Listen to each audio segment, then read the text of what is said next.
Trigonometry में अब पढ़ना है ट्रिग्नोमेट्रिक फंक्शंस के बारे में। तो इससे पहले हम लोग देख चुके हैं कि ट्रिग्नोमेट्री में कोई भी एंगल जो बनता है एक रिवॉल्विंग रे के घूमने से बनता है।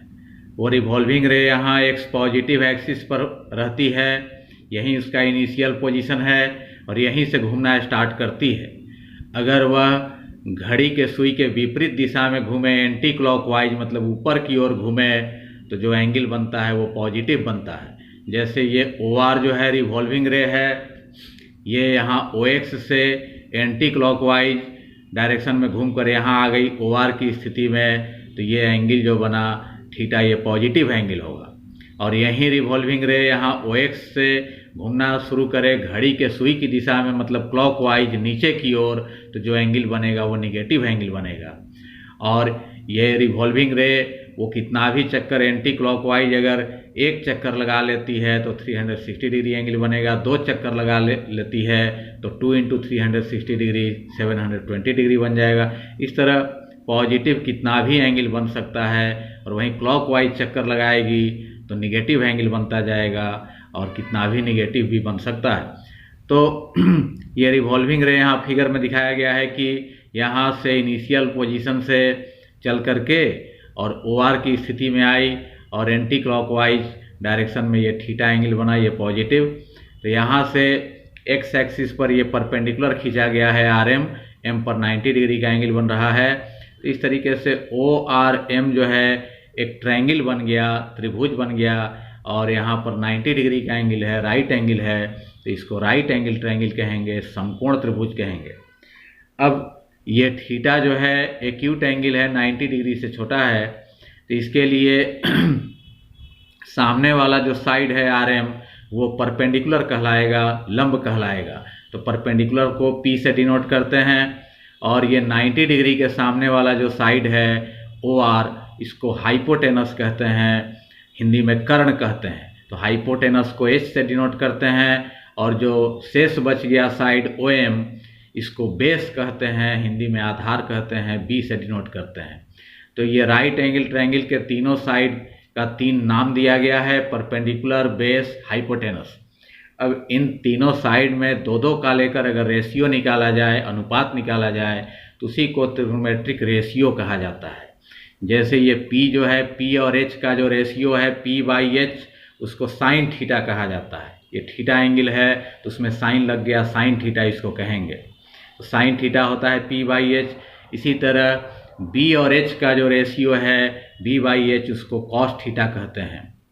इसी तरह P और B का जो रेशियो है P/B, उसको tan थीटा कहा जाता है।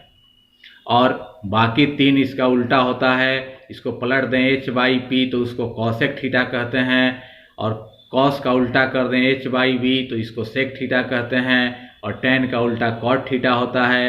ये P/B है तो ये B/P। इस तरीके से राइट एंगल ट्रायंगल के जो 3 साइड्स हैं उनमें 2-2 साइड के लेंथ का जो रेशियो है वो 6 तरीके से लिखा जा सकता है। और ये 6 जो हैं sine theta, cos theta, tan theta, cosec theta, sec theta, cot theta, ये 6 ट्रिग्नोमेट्रिक रेशियोज कहलाते हैं, या इन्हीं को ट्रिग्नोमेट्रिक फंक्शंस भी बोलते हैं।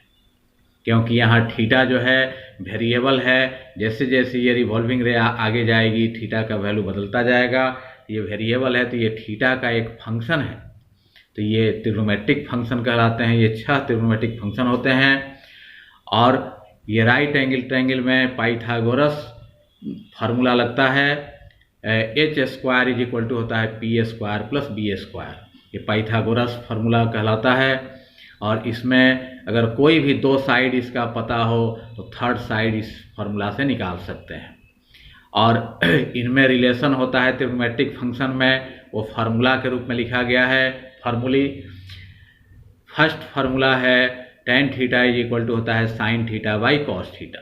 ये सब 10th क्लास में पढ़ना था। यहाँ sin थीटा की जगह P/H, cos थीटा की जगह B/H रख दिया जाए, H कैंसिल हो जाएगा तो बच जाएगा P/B और बन जाएगा tan थीटा। ये सब 10th में प्रूव किया गया है।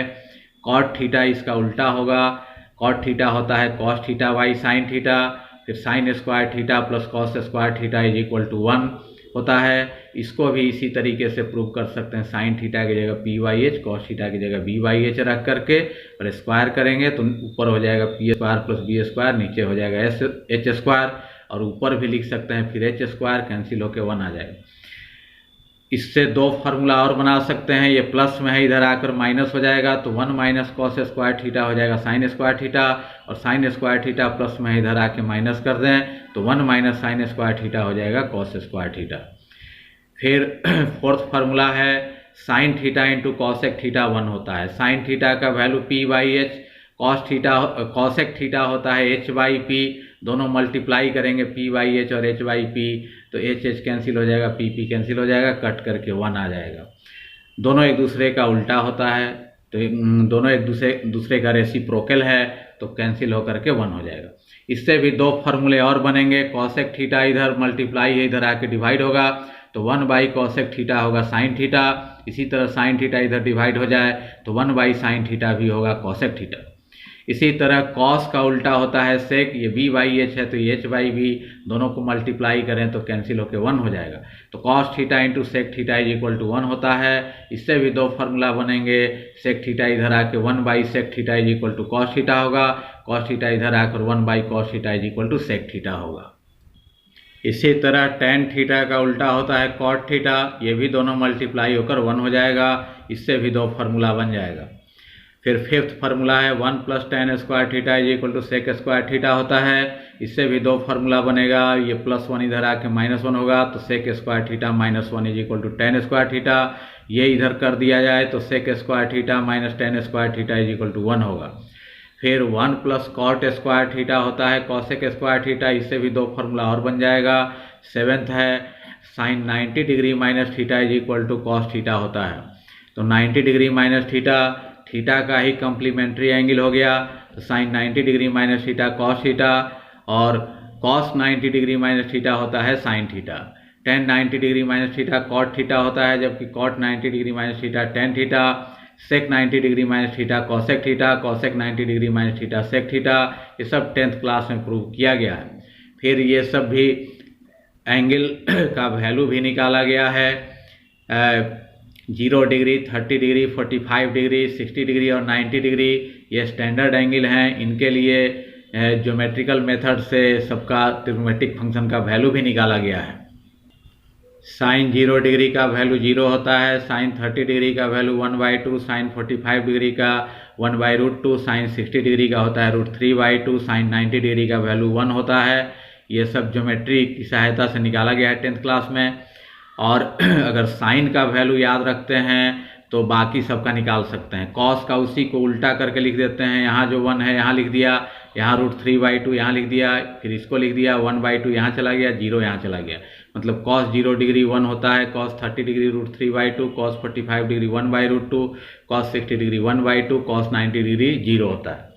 फिर टेन थीटा होता है sine theta by cos theta, तो इसमें इससे डिवाइड करेंगे 0/1 तो 0 होगा, इसमें इससे डिवाइड करेंगे 2 कैंसिल होकर 1/√3, इसमें इससे डिवाइड करेंगे कैंसिल होकर 1 होगा, इसमें इससे डिवाइड करेंगे 2 कैंसिल होकर √3, और 1/0 इन्फिनिटी होता है जो कि अनडिफाइंड है, रियल नंबर नहीं है। फिर कॉट जो होता है, कॉट का वैल्यू 10 का उल्टा करके लिख देंगे, यहाँ इन्फिनिटी है तो यहाँ इन्फिनिटी लिख दिया, फिर √3, फिर 1/√3 यहाँ चला गया, 0 यहाँ चला गया, तो कॉट 0 डिग्री इन्फिनिटी होता है, कॉट 30 डिग्री √3, कॉट 45 डिग्री 1 होता है, कॉट 60 डिग्री का वैल्यू 1/√3, कॉट 90 डिग्री का वैल्यू 0 होता है। सेक कॉस का उल्टा होता है, तो कॉस होता है b/h, तो ये होता है h/b, उल्टा होता है तो ये 1/1 है, तो उल्टा भी करेंगे तो 1/1 1 ही होगा, इसको उलट देंगे तो 2/√3, इसको उलट देंगे 2/1 √2 ही होगा, इसको उलट देंगे तो 2 होगा, और ये 0 को 0/1 लिख सकते हैं, तो पलटेंगे तो 1/0 फिर हो जाएगा इन्फिनिटी। और कॉसेक जो है उसको इस सेक का ही उल्टा लिख देंगे, यहाँ इन्फिनिटी है तो यहाँ शुरू में लिख दिया, जो अंत में है उसको शुरू में, यहाँ 2 है तो यहाँ लिख दिया, फिर √2, 2/√3 यहाँ लिख दिया, 1 लिख दिया, तो कॉसेक 0 डिग्री का वैल्यू इन्फिनिटी हो गया, कॉसेक 30 डिग्री 2 हो गया, कॉसेक 45 डिग्री √2, कॉसेक 60 डिग्री का वैल्यू 2/√3, कॉसेक 90 डिग्री का वैल्यू 1। इस तरीके से अगर साइन का वैल्यू याद रहे तो सबका निकाला जा सकता है। ये एक्स एक्सिस है, ये वाई एक्सिस है, और ये इनका जो पॉइंट ऑफ इंटरसेक्शन है ऑरिजिन, इधर एक्स एक्सिस पॉजिटिव होता है, इधर एक्स एक्सिस निगेटिव होता है। तो इधर का लेंथ पॉजिटिव माना जाता है, इधर का लेंथ निगेटिव। ऊपर वाई एक्सिस पॉजिटिव होता है, नीचे वाई एक्सिस निगेटिव होता है। तो ऊपर का जो लेंथ है वो पॉजिटिव माना जाता है, नीचे का लेंथ निगेटिव माना जाता है। और ट्रिग्नोमेट्री में कोई भी एंगल बनता है रिवॉल्विंग रे के घूमने से, वो यहाँ एक्स पॉजिटिव एक्सिस से ही घूमना स्टार्ट करती है। वो किसी भी क्वाड्रेंट, ये फर्स्ट क्वाड्रेंट में भी रह सकती है, सेकंड क्वाड्रेंट में भी आ सकती है, थर्ड क्वाड्रेंट में भी आ सकती है, फोर्थ क्वाड्रेंट में भी आ सकती है। तो किसी क्वाड्रेंट में रहे तो उसके हेड से एक्स एक्सिस पर एक परपेंडिकुलर ड्रा कर देंगे। तो परपेंडिकुलर ड्रा करने से राइट एंगल ट्रायंगल बन जाएगा। अब जैसे ये फर्स्ट क्वाड्रेंट में राइट एंगल ट्रायंगल बना तो 90 डिग्री के सामने वाला हाइपोटेनस हो गया। हाइपोटेनस जो है हमेशा पॉजिटिव माना जाता है।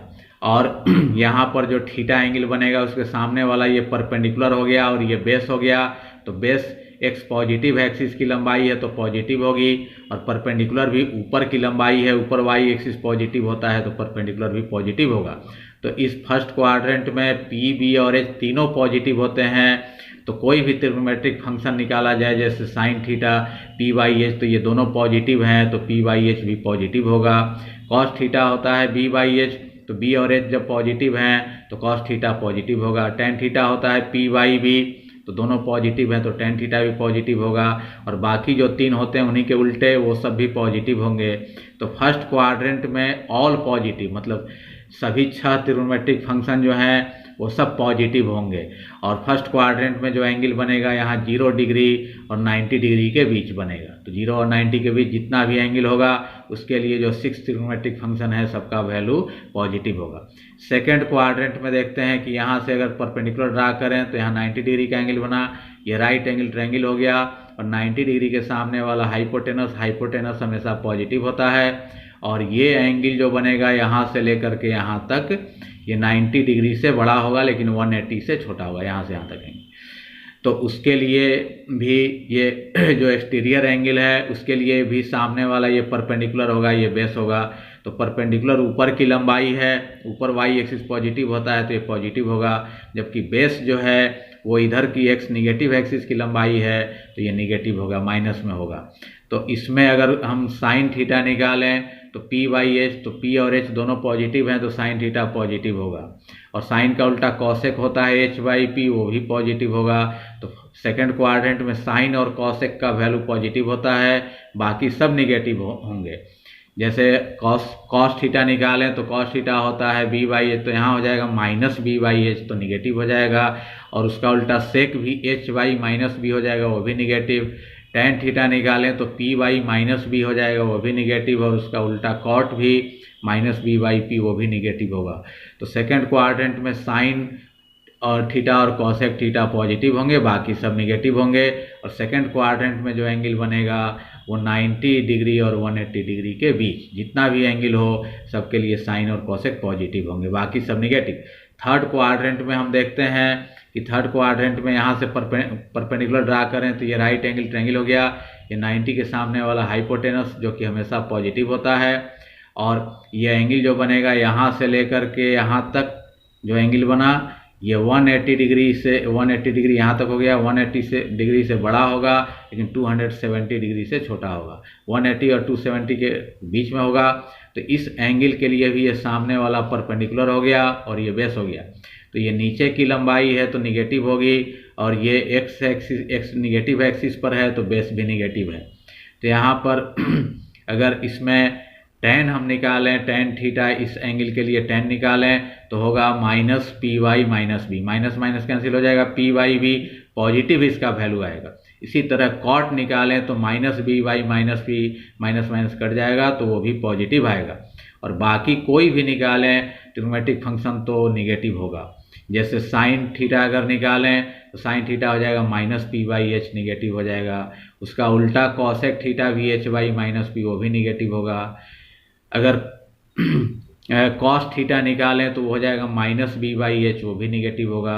और उसका उल्टा सेक थीटा वी एच बाई माइनस बी, वो भी निगेटिव होगा। तो थर्ड क्वाड्रेंट में केवल टेन और कॉट पॉजिटिव होंगे, बाकी सब निगेटिव होंगे। फोर्थ क्वाड्रेंट में देखते हैं कि यहाँ से एक्स एक्सिस पर परपेंडिकुलर खींचा गया तो यहाँ 90 डिग्री का एंगल है, तो ये राइट एंगल ट्रायंगल हो गया। अब 90 डिग्री के सामने वाला हाइपोटेनस हो गया, जो कि हमेशा पॉजिटिव होता है। और यहाँ पे जो एंगल बनेगा, यहाँ से चली रिवॉल्विंग रे, तो यहाँ से यहाँ तक जो एंगल बना, तो ये यहाँ से यहाँ तक 270 डिग्री से ये बड़ा एंगल होगा, लेकिन 360 से छोटा होगा।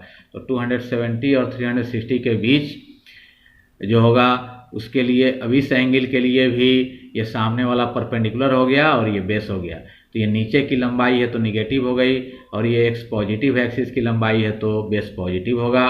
तो इसमें अगर इस एंगल के लिए हम निकालें कॉस थीटा, तो कॉस हो जाएगा b/h, तो ये दोनों पॉजिटिव हैं तो कॉस पॉजिटिव होगा। और कॉस का उल्टा सेक निकालें तो h/v वो भी पॉजिटिव होगा। तो इसमें कॉस और सेक पॉजिटिव होंगे, बाकी सब निगेटिव होंगे। साइन थीटा अगर निकालें तो -p/h निगेटिव आ जाएगा। टेन थीटा निकालें तो -p/v वो भी निगेटिव होगा, और उनके उल्टे जो हैं वो भी निगेटिव हो जाएंगे। तो फोर्थ क्वाड्रेंट में कॉस और सेक पॉजिटिव होते हैं, बाकी सब निगेटिव होते हैं। तो ये याद रखना होगा।